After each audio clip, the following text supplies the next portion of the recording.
Então você e eu não temos que fugir de Deus, nós temos que correr para Deus. Se você, jovem, está pecando contra o seu Deus, se você caiu, se você desobedeceu, se você está longe de Deus, não fuja de Deus, fuja para Deus. Ele é o abrigo, Ele é o perdoador, Ele é o restaurador, Ele cura, Ele liberta, Ele salva, Ele levanta, Ele enche com o Espírito Santo, Ele usa a sua vida para a glória do seu nome. É a misericórdia dEle que nesta noite deve nos levar de volta para os seus braços.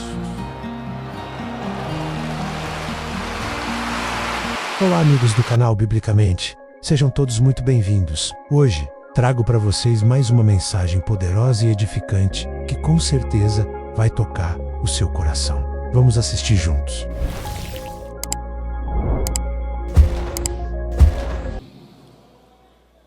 Então abra sua Bíblia comigo e vamos ouvir a voz de Deus ao nosso coração.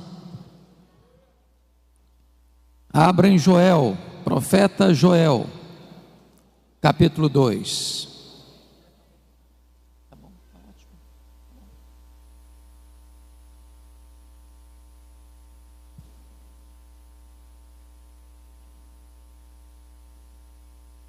Profeta Joel, capítulo 2.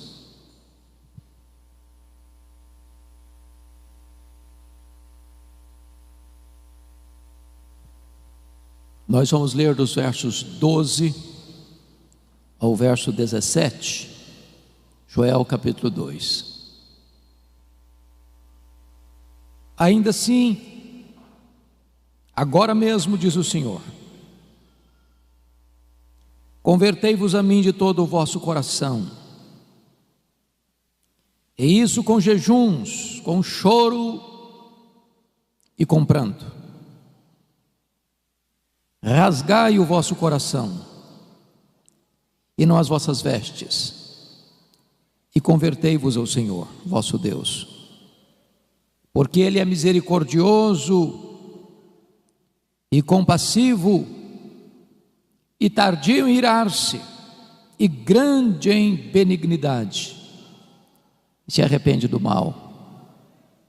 Quem sabe se não se voltará e se arrependerá, e deixará após si uma bênção, uma oferta de manjares e libação para o Senhor nosso Deus. Tocai a trombeta em Sião, promulgai um santo jejum,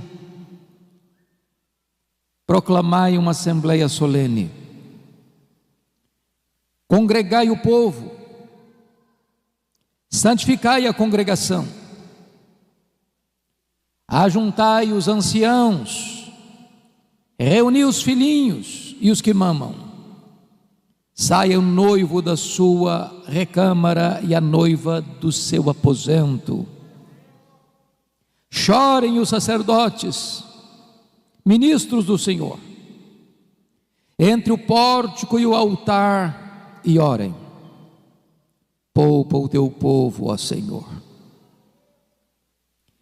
e não entregues a tua herança ao opróbrio, para que as nações façam escárnio dele, porque hão de dizer entre os povos: onde está o seu Deus?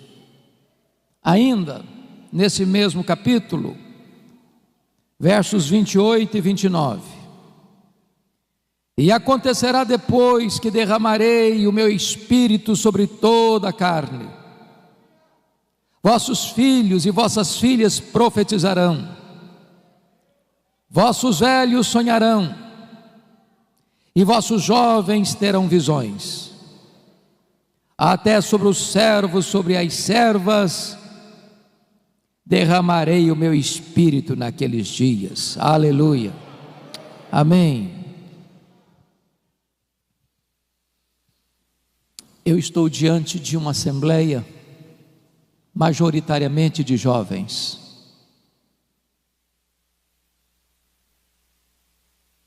E eu quero dizer a vocês, jovens, e aos demais irmãos, como vocês todos bem têm ciência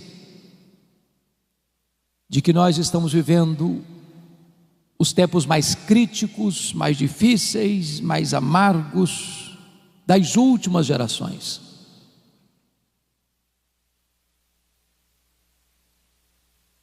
Nós estamos vivendo um tempo onde concentradamente e deliberadamente forças sobre-humanas e forças das trevas têm agido sem pausa para destruir os fundamentos da família, da igreja, da sociedade. Certamente há uma grande onda de cristofobia no mundo.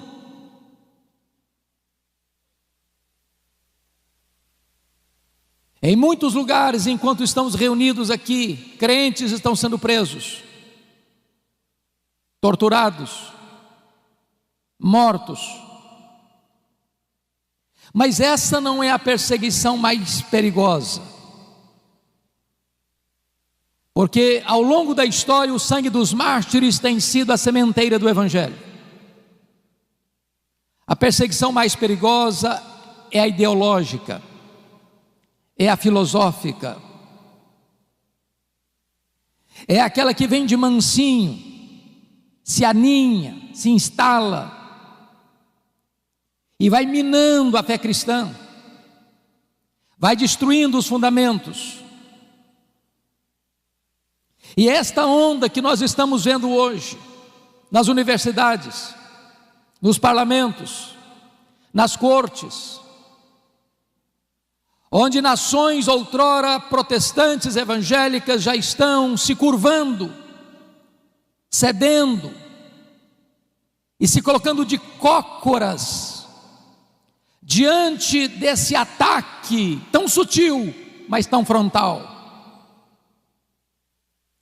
Em tempos assim, não é possível uma igreja tímida, fraca, que se conforma com este século, resistir a esta onda. Portanto, a maior necessidade nossa, na nossa geração, irmãos, é de um poderoso avivamento espiritual. Talvez você olhe para o cenário, onde na Europa a igreja parece estar coberta de cinzas, onde você olha para a América e vê as denominações históricas rendidas ao liberalismo, onde você vê no Brasil denominações que já se renderam ao liberalismo e outras mergulharam-se no sincretismo, onde uma onda de ateísmo cresce no mundo, inclusive no Brasil. Você diz, diante dessa crise, desse cenário cinzento, como esperar um avivamento? Como crer num avivamento? E eu quero dizer a vocês que os grandes avivamentos da história nasceram do ventre da crise. A crise não é um impedimento para a ação de Deus. A crise muitas vezes é o caminho mediante o qual Deus se apresenta à sua igreja, porque quando o homem não tem saída para os seus problemas, Deus abre um caminho no deserto, Deus abre um caminho no meio do mar, Deus faz o seu caminho na tempestade.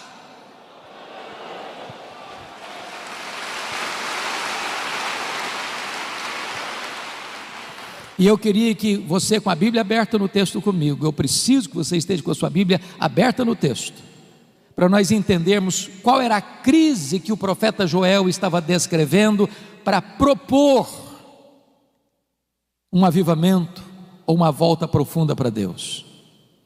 Por favor, olha comigo. No capítulo 1, versículo 4, para uma cultura daquela época agropastoril, ou seja, o povo só podia sobreviver da agricultura e da pecuária. Olha comigo o verso 4, o que está acontecendo? O que deixou o gafanhoto cortador, comeu o gafanhoto migrador. O que deixou o migrador, comeu o gafanhoto devorador. O que deixou o devorador, comeu o gafanhoto destruidor. O gafanhoto é um inseto que encontra pela frente um pomar e deixa para trás um deserto.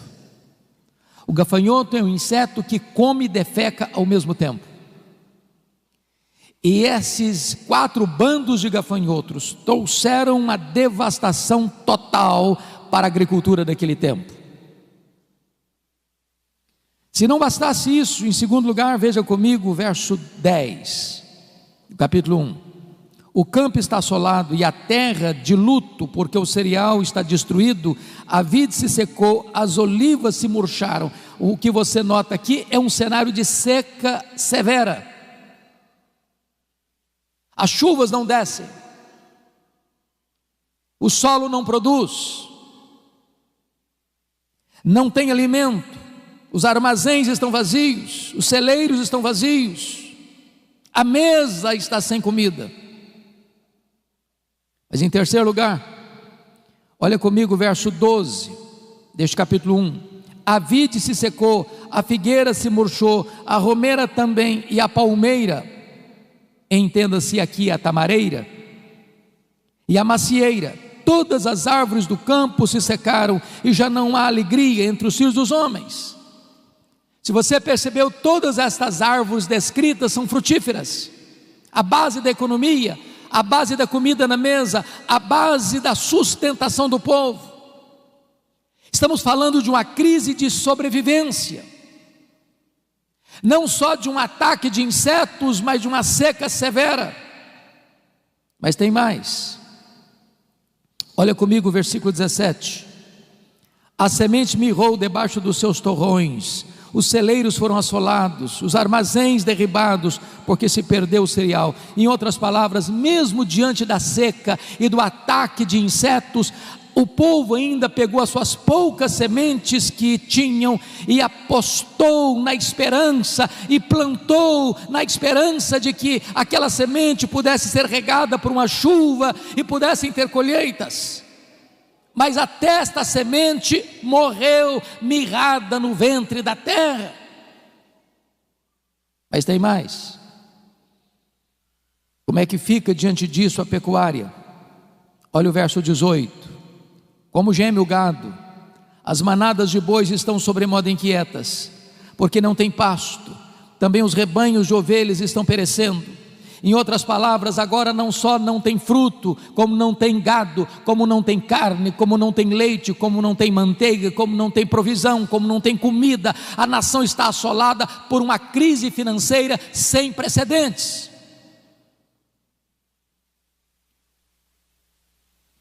Se você perceber, a crise não fica só aí.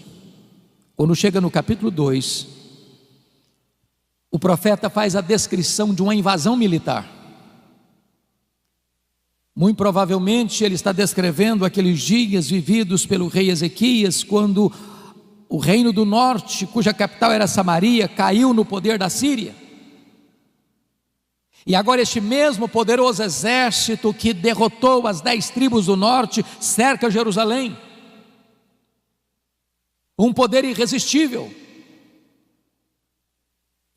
E a descrição que ele faz no capítulo 2 é de que o povo está completamente cercado, entrincheirado, encurralado e não tem condições de oferecer resistência a este poderoso exército que está cercando a cidade. Este é o cenário. Crise política, econômica. Se você perceber comigo no capítulo 1, versículo 9, a igreja está sofrendo as consequências. Cortada está da casa do Senhor a oferta de manjares e a libação, e os sacerdotes, ministros do Senhor, estão enlutados. Então tem crise na igreja, tem crise no Estado, tem crise na economia, tem crise na política, tem crise social, tem crise para todo lado. O que fazer numa hora dessa? É aí que entra o capítulo 2, versículo 12, que nós lemos. Ainda assim, agora mesmo, diz o Senhor, convertei-vos a mim. O Brasil está em crise, o mundo está em crise, os homens estão desesperados. Mas quando na crise o povo de Deus se volta para Deus, nasce o sol da esperança. nasce a cura, nasce a restauração. E eu gostaria que você olhasse comigo nesta noite, quais são esses aspectos dessa volta para Deus, a natureza dessa volta para Deus. Primeiro, é uma volta para uma relação pessoal com Deus. Olha o verso 12: convertei-vos a mim. Não se trata de uma relação institucional, não se trata apenas de você ser membro de Canaã ou de qualquer outra comunidade cristã evangélica de Fortaleza. Se trata sim de uma relação pessoal de você com Deus, de você se voltar para Deus, de você conhecer a intimidade de Deus, de você saber quem é Deus na sua vida, na sua história. É de você se render por completo ao Deus vivo e todo-poderoso, que pode pegar você hoje e levantar você, e revestir você de forças, e avivar o seu coração.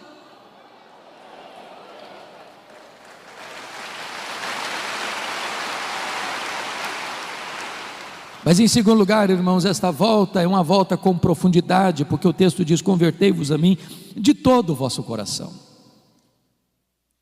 Não é aquela volta para Deus porque o calo está doendo, não é aquela volta para Deus porque você está desempregado, não é aquela volta para Deus porque você está enfermo, não é aquela volta para Deus porque o seu casamento está abalado, não é aquela volta para Deus para resolver um problema familiar urgente. Você pode ter todas essas motivações, e é bom que você volte nessas circunstâncias, mas quando o problema vai embora, quando a situação se resolve, muita gente se volta para trás e continua longe de Deus do mesmo jeito. Como diz o profeta Oséias: ó Israel, o teu amor cedo passa.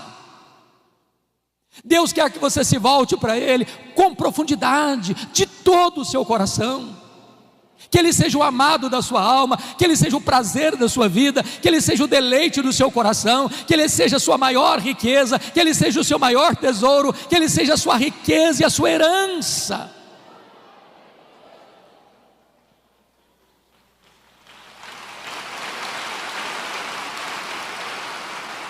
Mas em terceiro lugar, essa volta para Deus é uma volta com diligência, porque o versículo 12 diz: convertei-vos a mim de todo o vosso coração, e isso com jejuns.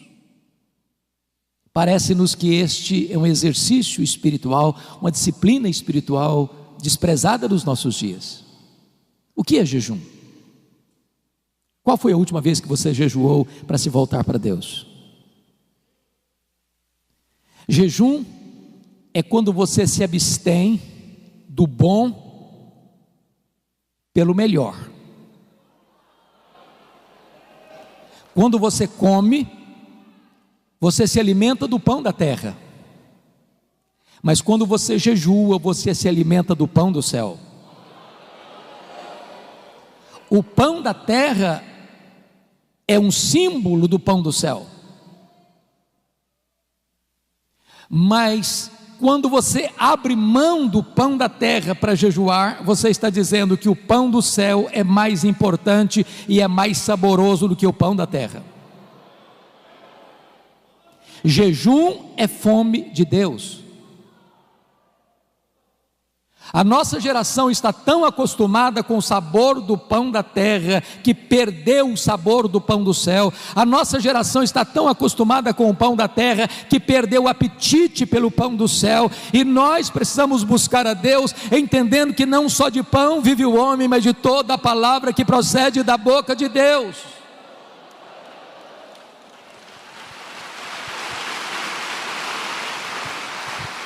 O apóstolo Paulo, escrevendo aos Coríntios, disse: portanto, quer comais, quer bebais, quer façais qualquer outra coisa, fazei tudo para a glória de Deus. Nós comemos para a glória de Deus e nós jejuamos para a glória de Deus. Então você pergunta: se eu como para a glória de Deus e se eu jejuo para a glória de Deus, qual é a diferença então entre comer e jejuar? É que quando você come para a glória de Deus, você se alimenta do símbolo do pão do céu. Mas quando você jejua para a glória de Deus, você se alimenta do próprio pão do céu. irmãos, nós precisamos nos voltar para Deus, desejando mais a Deus do que as bênçãos de Deus, mais a presença de Jesus, como cantamos, do que dinheiro, do que sucesso, do que prazeres. Mas em quarto lugar, irmãos, essa volta para Deus, confiram comigo, esta volta para Deus precisa ser uma volta com quebrantamento, porque o verso 12 ainda diz: convertei-vos a mim com choro e com pranto. Às vezes nós estamos voltando para Deus com o coração seco demais e com os olhos enxutos demais. Qual foi a última vez que você chorou voltando-se para Deus? Qual foi a última vez que você chorou como Neemias chorou ao saber da realidade dramática do seu povo, o estado da sua igreja? Qual foi a última vez que você chorou como Davi chorou ao ver a sua família nas mãos do inimigo? Qual foi a última vez que você chorou como Pedro chorou pelos seus próprios pecados? Qual foi a última vez que você chorou ao olhar para Jerusalém de hoje, olhar para a igreja de hoje, como Jesus chorou à entrada da porta de Jerusalém? Jerusalém, Jerusalém, quantas vezes quis eu agasalhar-te debaixo das minhas asas e tu não o quiseste. É hora de chorar, irmãos. Chorar pelos nossos pecados, chorar pelo estado da nossa nação, chorar pelos nossos governantes, chorar pela nossa cidade, chorar pela igreja.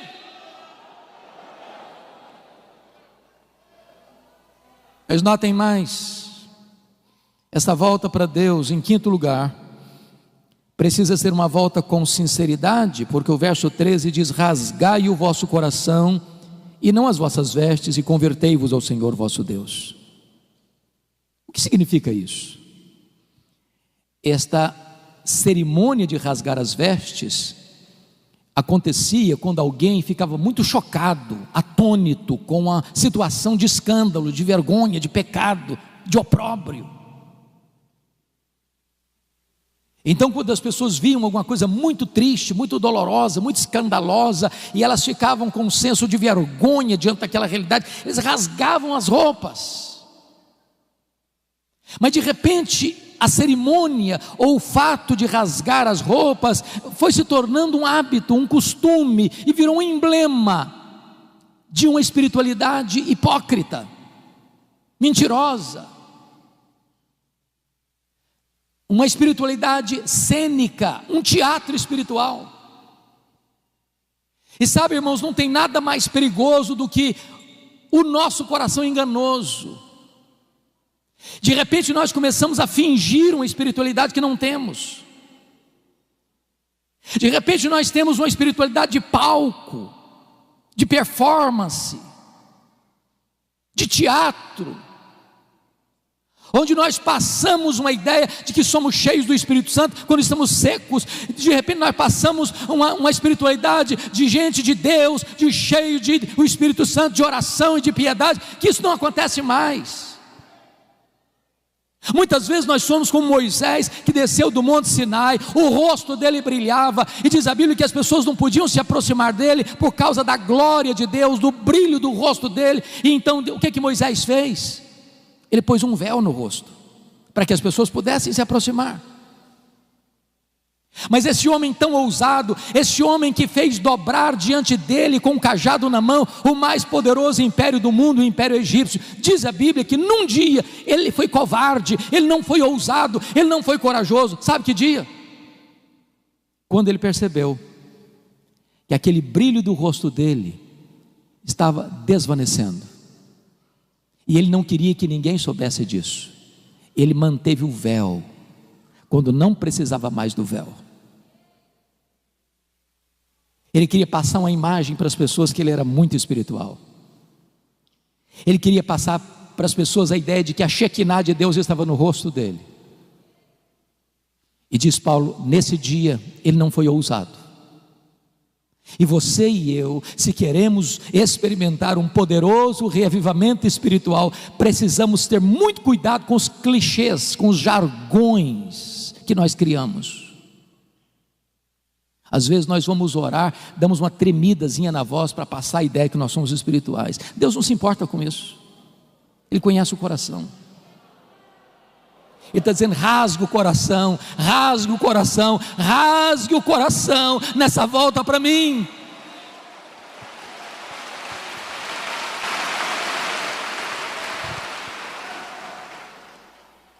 Mas notem comigo, irmãos, segundo ponto que eu quero dizer para você, não só a natureza desta volta, mas a urgência dessa volta. Olha no começo do verso 12, quando ele diz: ainda assim agora mesmo. O que ele quer dizer, ainda assim agora mesmo, convertei-vos ao Senhor? Se você prestou atenção na narrativa do capítulo 1 e do capítulo 2, a situação era de crise, a economia combalida, a igreja sem suprimento e o sacerdote chorando, não tem dízimo, não tem oferta. Se você olha para o campo, não tem fruto. Se você olha para o pasto, o gado está morrendo de fome e de sede. Se você olha para o cenário político, o poder de um império invasor está pronto para tomar a cidade. A crise é medonha, mas Deus está dizendo: ainda assim, agora mesmo, se vocês se voltarem para mim, se converterem a mim, eu mudo esse cenário, eu altero esse cronograma, eu transformo essa realidade triste numa situação de alegria e de vitória.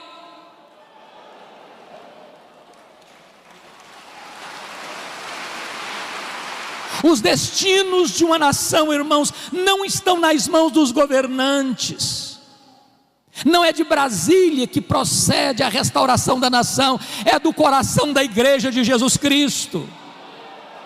O Senhor Deus disse: se o meu povo, que se chama pelo meu nome, se humilhar e orar e me buscar e se converter de seus maus caminhos, então eu ouvirei dos céus, perdoarei os seus pecados e sararei a sua terra. Em tempos de avivamento, Deus levanta a igreja e Deus restaura a nação.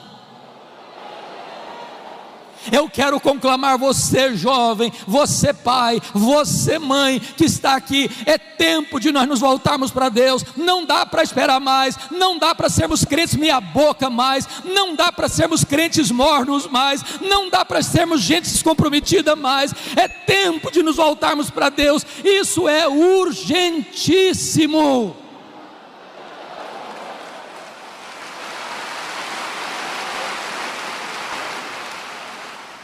Mas em terceiro lugar, depois que você examina a natureza da volta e a urgência da volta, o profeta Joel vai nos dar um motivo para essa volta para Deus.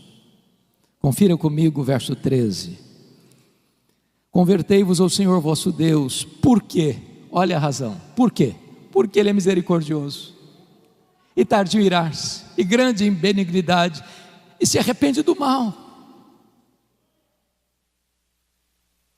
Quantas vezes você e eu já choramos pelo nosso pecado? Quantas vezes vocês e eu já dissemos: Senhor, tem misericórdia de mim?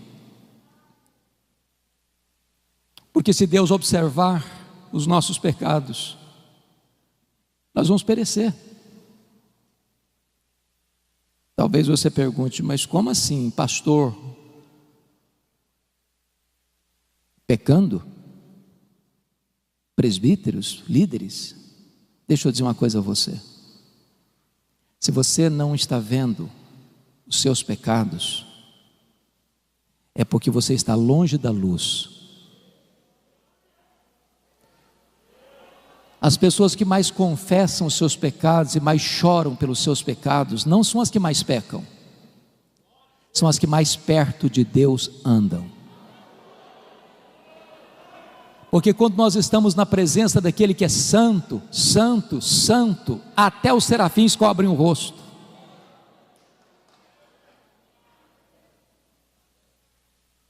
Talvez uma das maiores necessidades nossas, meus irmãos, é que Deus abra os nossos olhos para entendermos quão santo é o nosso Deus.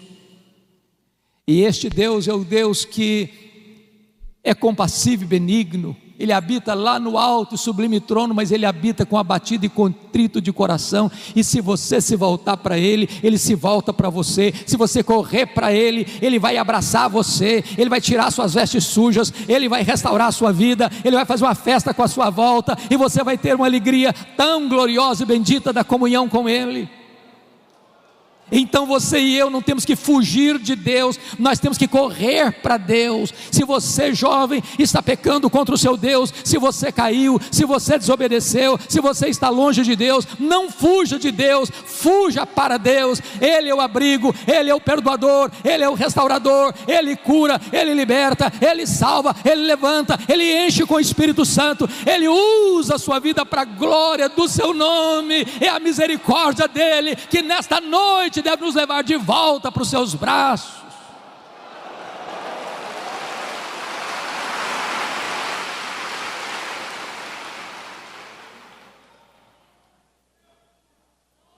Mas notem comigo, como é que deve ser esta convocação para a volta para Deus. Olha o versículo 15 comigo. Tocai a trombeta em Sião.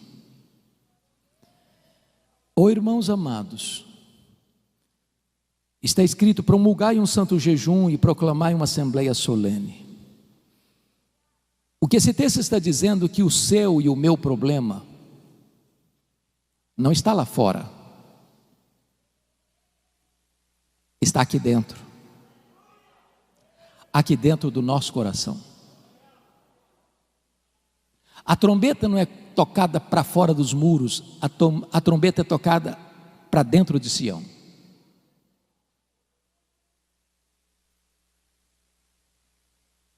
Somos nós que temos que fazer um concerto com Deus. Somos nós que temos que nos voltar para Deus. O mundo lá fora não conhece a Deus. Eles estão atrás, não agora por causa da pandemia, mas nesse período atrás de um carro elétrico, numa passarela de carnaval, ou jogando droga nas veias, ou se embriagando, ou se prostituindo, ou correndo atrás de seminários de autoajuda, ou talvez de misticismo, de sincretismo, porque eles estão com um vazio enorme na alma, e eles não encontram a forma de preencher esse vazio. Mas você e eu conhecemos a Deus, você e eu sabemos que Deus é a fonte da vida, você e eu sabemos que só Deus satisfaz a nossa alma, e é hora de nós nos voltarmos para Deus. A trombeta precisa ser tocada aqui, porque o juízo começa pela casa de Deus.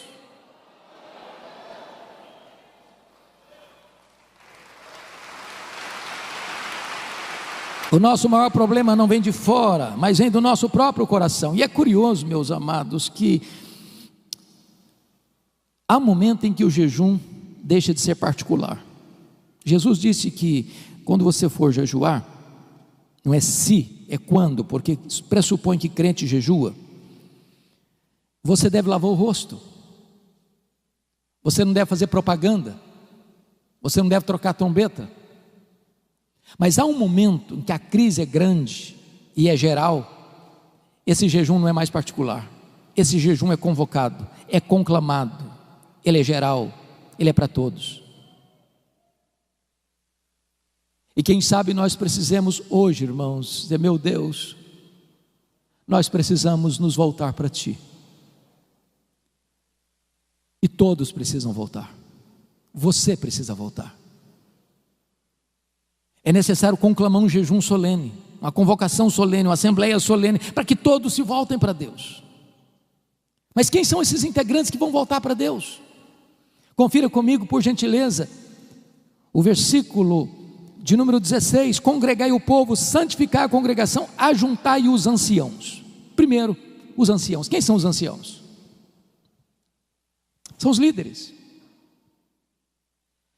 Os primeiros a pôr o pé na água são os líderes. Os primeiros a acertar a vida com Deus são os líderes.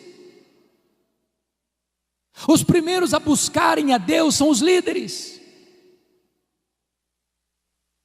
Os de cabeça branca precisam puxar essa fila.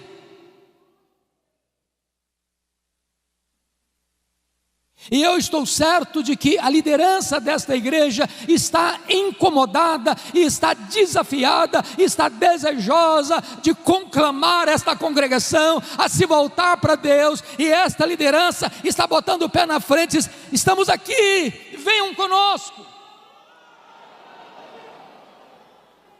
Mas quem mais precisa se voltar? Olha comigo o versículo 16: congregai, ajuntar os anciãos, reunir os filhinhos. E esta é uma expressão para a juventude. Lugar de jovem curtir a vida não é no mundo. Lugar de jovem viver a plenitude da vida é na presença de Deus. E eu quero convidar você, adolescente, eu quero convidar você, jovem, a colocar a sua juventude nas mãos de Deus e a buscar a Deus.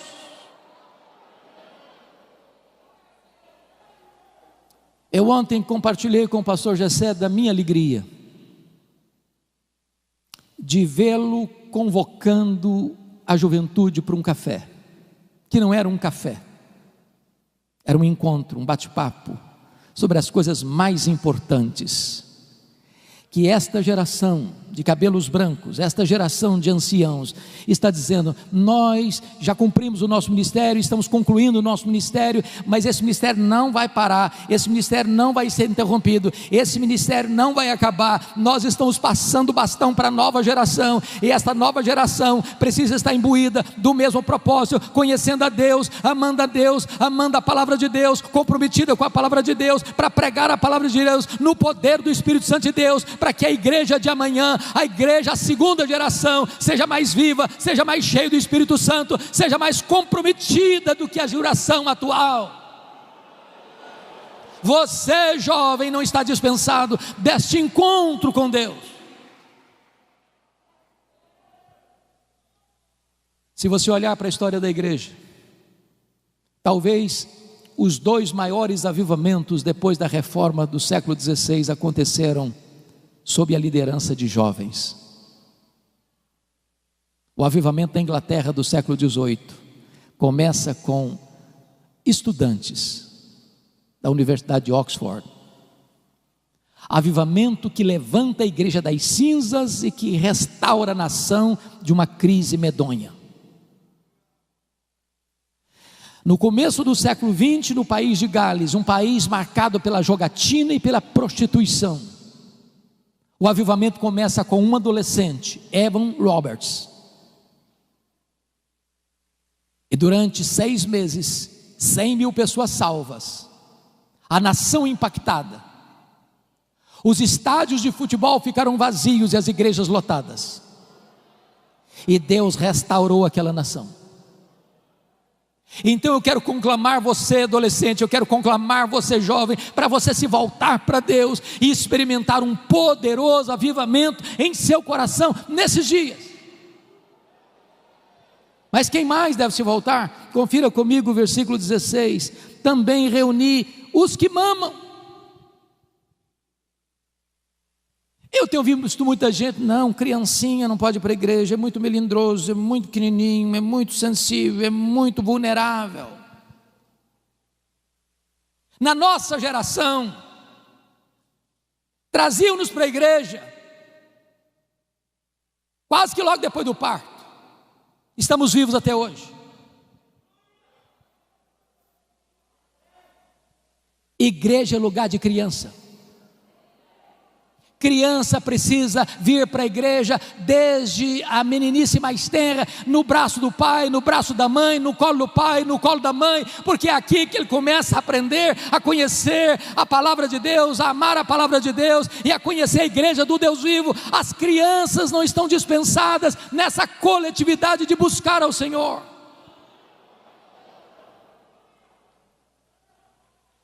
Mas preste atenção.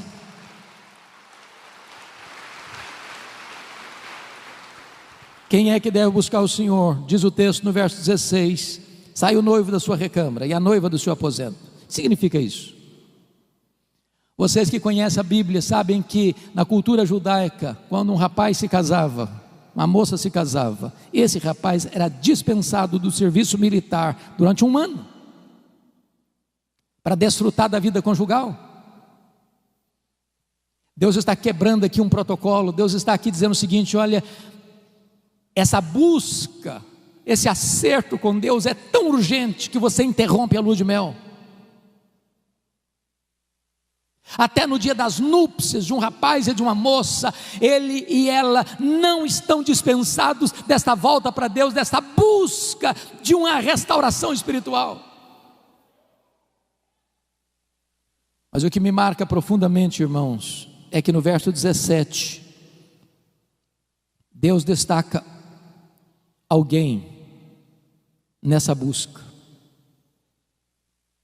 porque está escrito: chorem os sacerdotes ministros do Senhor. Quem são os sacerdotes? Os sacerdotes eram aqueles que ensinavam a lei. Os sacerdotes eram aqueles que oravam pelo povo. Os sacerdotes eram aqueles que ofereciam sacrifícios pelo povo. Há um peso maior nos ombros dos pastores. Talvez você não imagine. Você vê pastores aqui à frente, o peso que eles sentem nos seus ombros, pelas ovelhas. E a ordem que Deus dá para nós pastores é chorar. Chore os ministros, sacerdotes do Senhor. E o que deve levar um pastor a chorar num tempo de crise, buscando avivamento? Primeiramente, é o amor ao povo de Deus, para que ele não seja opróbrio, para que não seja motivo de vergonha. A igreja evangélica brasileira, irmãos, está sendo mais conhecida na mídia pelos seus escândalos, líderes presos, acusados dos crimes mais vergonhosos. E nós pastores precisamos chorar, dizer: meu Deus, não deixa a tua noiva passar vergonha, não deixa a tua igreja ser enxovalhada neste mundo, não deixa a tua igreja ser motivo de piada no mundo, não deixa a tua igreja passar por esse vexame público. Salva o teu povo disso. Mas em segundo lugar, os sacerdotes precisam chorar por uma outra motivação: o zelo pela glória de Deus. Porque hão de dizer entre os povos: onde está o seu Deus? O líder precisa ter paixão pela glória de Deus, zelo pelo nome de Deus, porque quando a noiva está suja, quando a noiva está indiferente, quando a noiva perdeu o seu primeiro amor, a glória de Deus, a honra de Deus é questionada no mundo. Cadê Deus? Por que Deus não age? Por que Deus permite isso? Por que a igreja está desse jeito?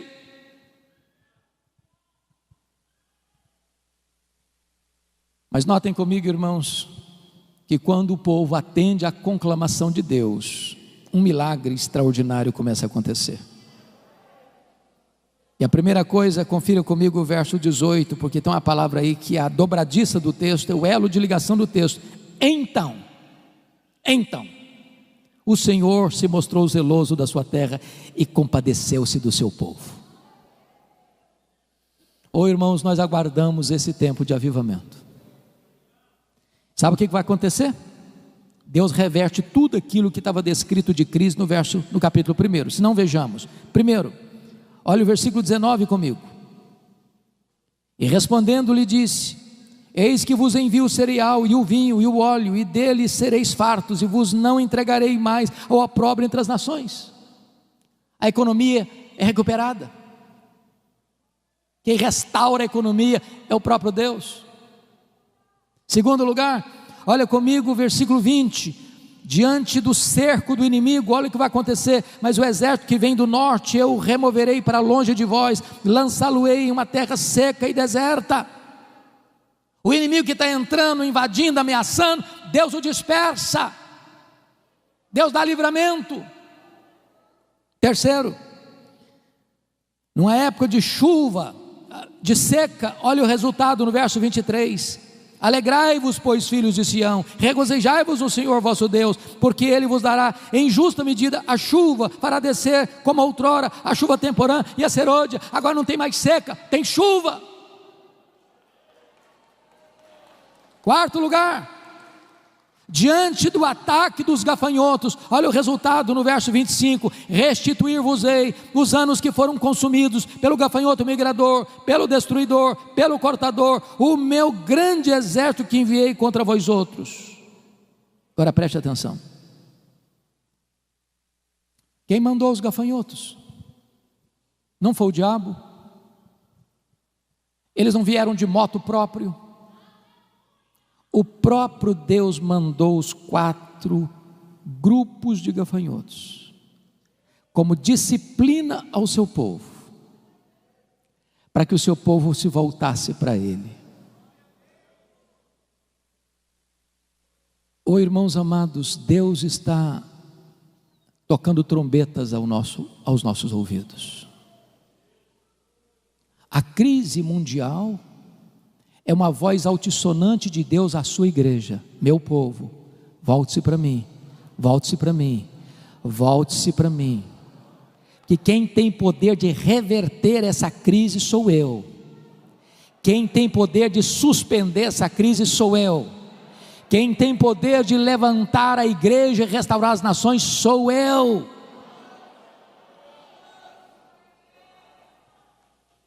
Mas em último lugar, irmãos, preste bem atenção no que eu vou lhes dizer. Nós cantamos isso aqui hoje. Sabe qual era o maior problema do povo? Não era a seca, não era a falta de fruto no campo, nem de gado no curral. O maior problema do povo nem mesmo era um exército inimigo tentando atacar. O maior problema da igreja, preste atenção nisso, não é nem a presença do diabo. O maior problema da igreja é a ausência de Deus. Foi o que Paulo disse: se Deus é por nós, quem será contra nós? Você e eu podemos perder bens materiais, você e eu podemos perder emprego, você e eu podemos perder até a saúde. O que você e eu nunca podemos perder é a presença de Deus. É a presença de Deus. Não tem nada mais triste, irmãos, do que a inscrição Icabode, foi-se a glória do Senhor.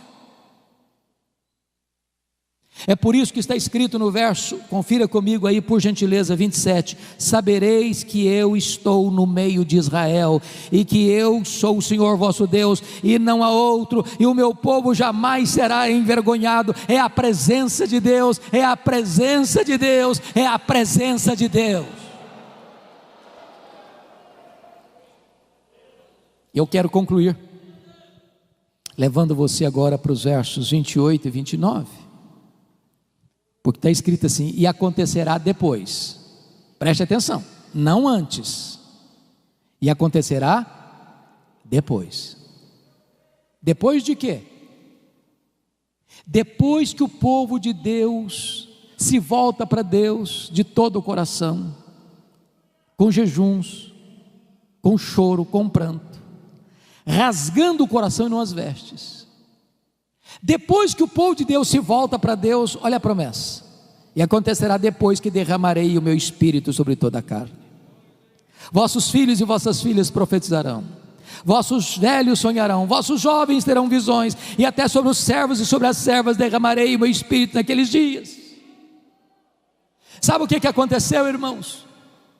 Essa promessa de Joel, mais de 600 anos depois, se cumpre no dia de Pentecostes. E quando Pedro se levanta, porque o povo está perguntando: o que quer isso dizer? Atônito, uns achando com preconceito são galileus, outros com desprezo, estão bêbados. Pedro se levanta e diz assim: não, eles não estão bêbados. O que está acontecendo aqui é o que disse o profeta Joel: e acontecerá depois que derramarei do meu espírito sobre toda a carne.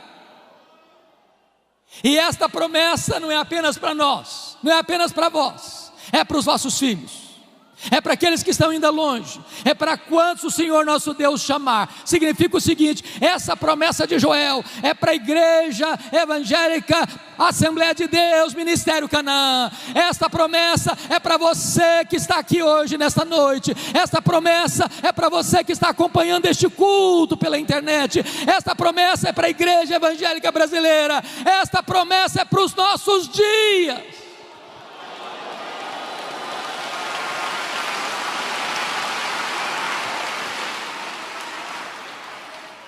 E notem vocês que quando Deus derrama do seu Espírito, Ele vai rompendo todas as barreiras humanas, porque não tem gênero, é sobre os filhos e sobre as filhas. Também preste atenção, não tem idade sagrada, é para os velhos e é para os jovens. E também não tem classe social, é até para os servos e para as servas.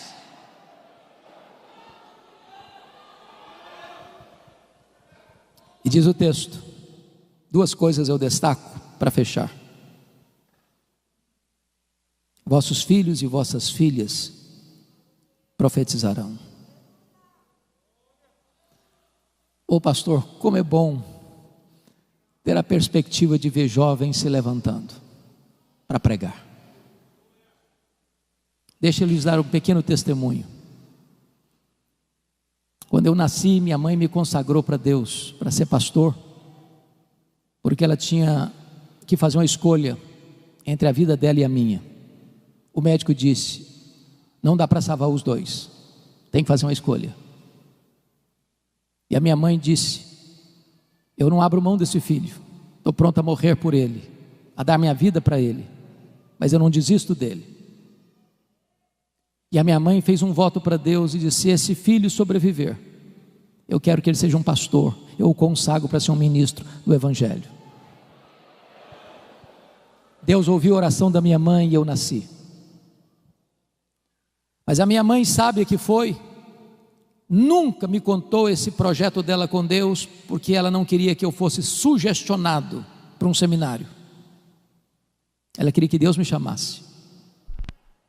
E o meu sonho de criança, de adolescência e de juventude era ser advogado e político.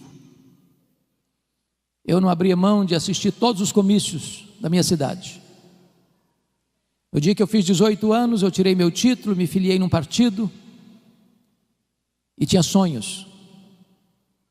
E um dia eu estou conversando com um homem de Deus e disse para ele: depois que eu realizar os meus sonhos, que eu for um homem bem sucedido profissionalmente, eu vou entrar num seminário, fazer teologia e me preparar para servir a Deus melhor. E esse homem, usado por Deus, botou o dedo no meu nariz e disse: você quer dar as sobras para Deus? Deus quer você agora, com a sua juventude, com a sua inteligência, com a sua força. E aquela palavra entrou no meu coração como uma flecha. E aquele dia foi o dia do meu chamado para o ministério. Eu quero dizer para você, jovem, que hoje esteve no café da manhã, e outros mais que Deus há de levantar, que você possa se levantar para ser um pregador poderoso da palavra de Deus na nossa geração. Que o melhor dos nossos filhos se levantem como pregadores nessa geração. Vossos filhos e vossas filhas profetizarão. Mas tem mais, está escrito aqui: vossos velhos sonharão. O que significa isso? Não é que você comeu um pouco mais no jantar e de noite sonhou, não. Se você perceber a marca do velho, e eu posso dizer isso porque meus cabelos já estão brancos, é que nós vivemos das glórias do passado. Nós começamos a ler a vida pelas lentes do retrovisor. E quando um velho está cheio do Espírito Santo, ele começa a olhar para frente, ele começa a ter planos, ele começa a sonhar, ele começa a projetar, ele começa a ter alvos elevados. Ele é um Caleb que com 85 anos quer conquistar uma montanha. Então deixa eu dizer uma coisa para você que de cabelos brancos: não tem aposentadoria no reino de Deus. Enquanto você tiver fôlego de vida, enquanto você tiver um fiapo de vida, você está convocado a fazer a obra de Deus.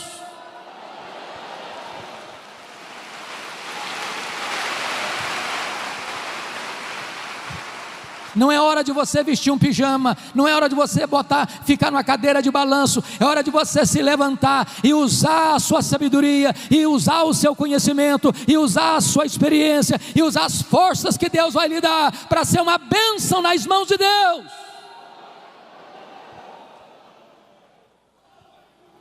Mas o texto conclui dizendo: e os vossos jovens terão visões. Claro que não está falando também de visões místicas. A marca do jovem é ter força, mas falta-lhe a experiência. Mas um jovem cheio do Espírito Santo, ele é mais sábio do que um velho insensato. Um jovem cheio do Espírito Santo, ele tem visão da obra de Deus, e ele quer alcançar grandes coisas para Deus. E a nossa oração, irmãos, é que Deus se compadeça de nós, para que nós nos levantemos, crianças de peito, adolescentes e jovens, noivo e noiva, recém-casados, servos e servas, velhos e jovens, todos nós nos levantemos dizendo: Senhor, o Brasil está em crise, o mundo está em crise, a igreja está em crise, mas em tempo de crise o Senhor pode soprar sobre nós o teu sopro. Em tempo de crise o Espírito Santo pode vir sobre nós como um vento impetuoso e encher toda esta casa. Em tempos de crise o Espírito Santo pode descer em línguas como de fogo e pousar sobre cada um de nós, e ficarmos cheios do Espírito Santo. E uma igreja cheia do Espírito Santo, ela não teme prisões, ela não teme açoites, ela não teme a morte, ela não teme perseguição, ela não teme martírio, ela não teme pobreza, ela não teme o diabo, ela não teme o mundo. Ela vai avançando, e ela vai avançando, e ela vai conquistando, e a glória de Deus vai se manifestando, e os cativos vão sendo libertos, e os pecadores vão sendo salvos, e um grande avivamento há de varrer a nossa nação para a glória de Deus.